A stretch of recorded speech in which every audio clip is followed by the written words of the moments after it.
সকালের জলসাঘর।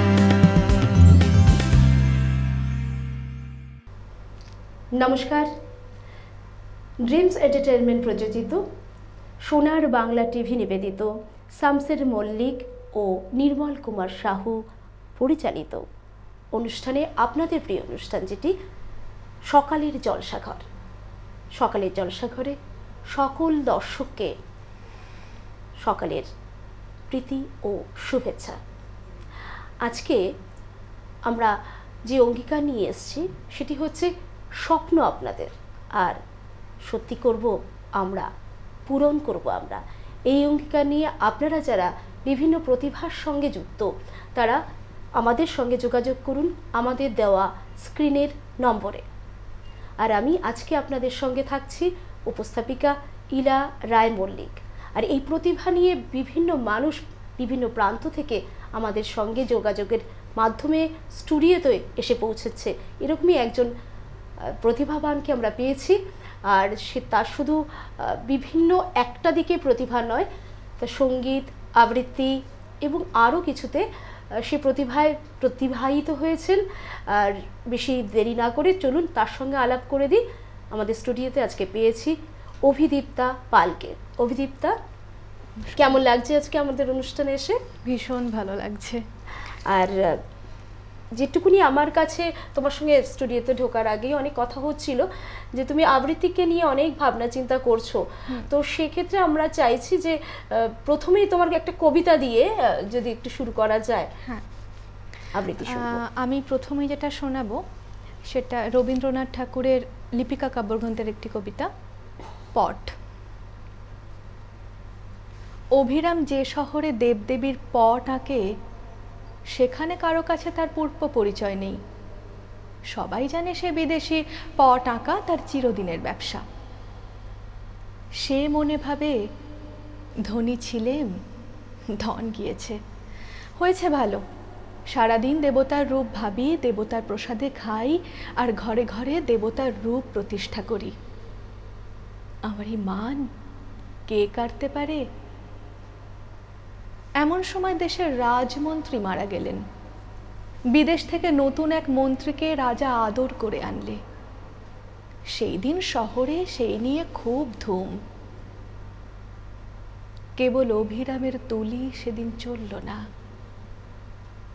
নতুন রাজমন্ত্রী, এই তো সেই কুড়িয়ে পাওয়া ছেলে যাকে অভিরামের বাপ মানুষ করে নিজের ছেলে চেয়ে বেশি বিশ্বাস করেছিল। সেই বিশ্বাস হলো সিঁধ কাঠি। সেই দিয়ে সে বুড়োর সর্বস্ব হরণ করলে।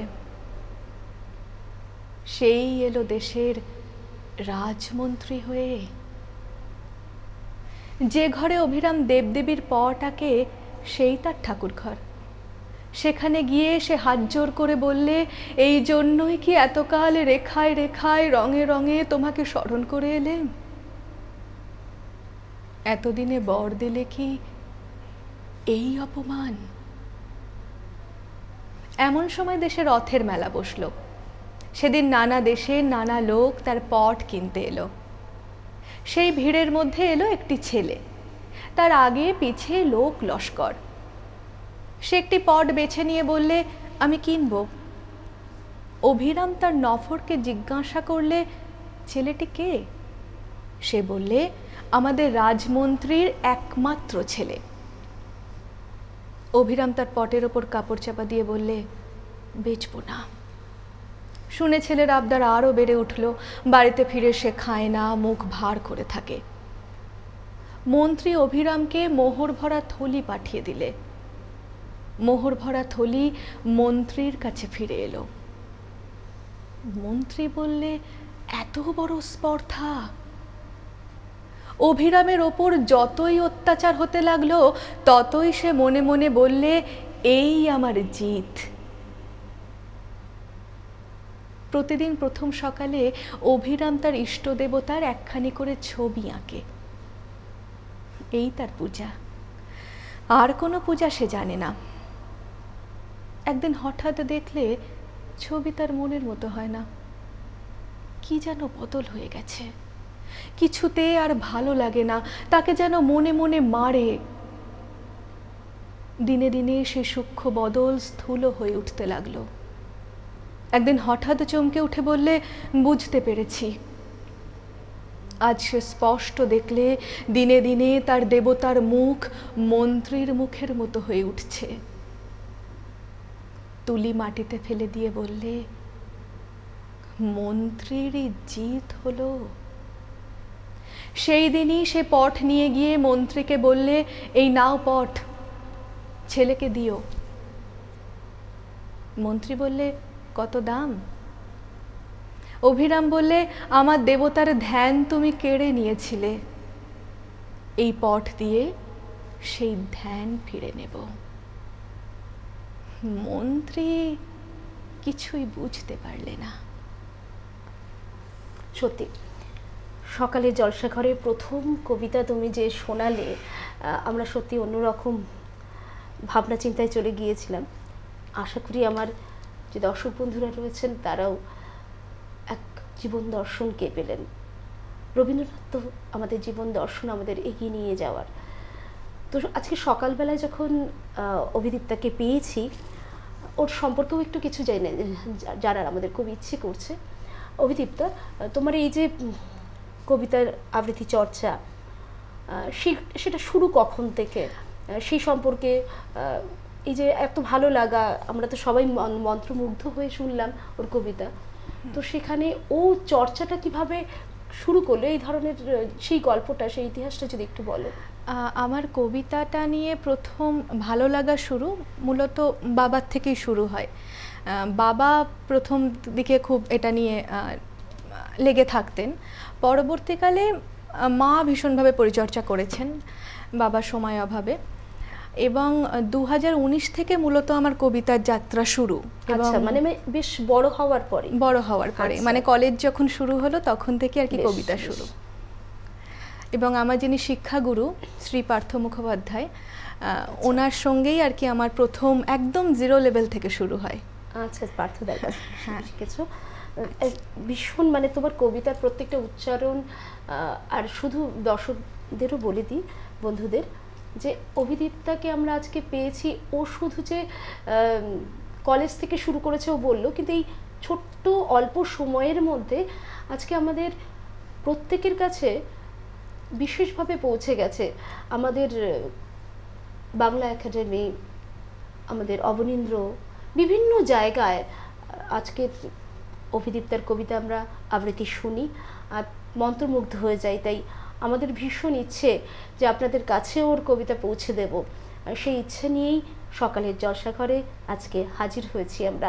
অভিদীপ্তার সঙ্গে আরও কথা বলবো, কিন্তু অভিদীপ্তার কাছে আর একটা কবিতার আবদার করছি। হ্যাঁ, আমি পরে যে কবিতাটা শোনাবো সেটা সুনীল গঙ্গোপাধ্যায়ের পাহাড় চূড়ায়। বাহ, জীবনের 3টে ধাপ আর কি। হ্যাঁ হ্যাঁ, কবিতাতেই যাই। অনেক দিন থেকে আমার একটা পাহাড় কেনার শখ, কিন্তু পাহাড়কে বিক্রি করে তা জানি না। যদি তার দেখা পেতাম, দামের জন্য আটকাতো না। আমার নিজস্ব একটা নদী আছে, দিয়ে দিতাম পাহাড়টার বদলে। কে না জানে পাহাড়ের থেকে নদীর দামই বেশি। পাহাড় স্থানু, নদী বহমান। তবু আমি নদীটির বদলে পাহাড়টাই কিনতাম, কারণ আমি ঠকতে চাই। নদীটা অবশ্য কিনেছিলাম ছোট্ট একটা দ্বীপের বদলে। ছেলেবেলায় ছোট্টখাট্ট ছিমছাম একটি দ্বীপ ছিল আমার, সেখানে অসংখ্য প্রজাপতি। আমার যৌবনে দ্বীপটি আমার কাছে মাপে ছোট লাগলো।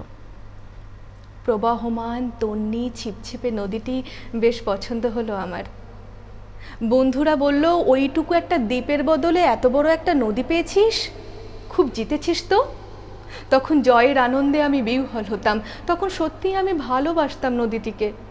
নদী আমার অনেক প্রশ্নের উত্তর দিত, যেমন, বলো তো আজ সন্ধ্যাবেলা বৃষ্টি হবে কিনা। সে বলতো, আজ এখানে দক্ষিণ গরম হাওয়া, শুধু ছোট্ট একটা দ্বীপে বৃষ্টি। সে কি প্রবল বৃষ্টি, যেন একটা উৎসব। আমি আর সেই দ্বীপে আর যেতে পারি না।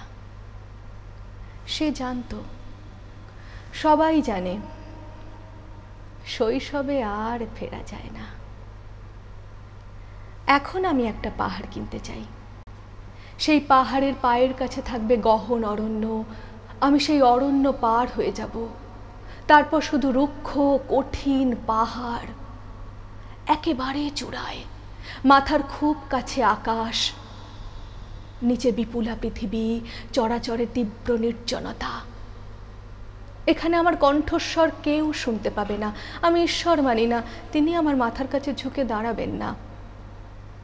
আমি শুধু 10 দিককে উদ্দেশ্য করে বলবো, প্রত্যেক মানুষই অহংকারী।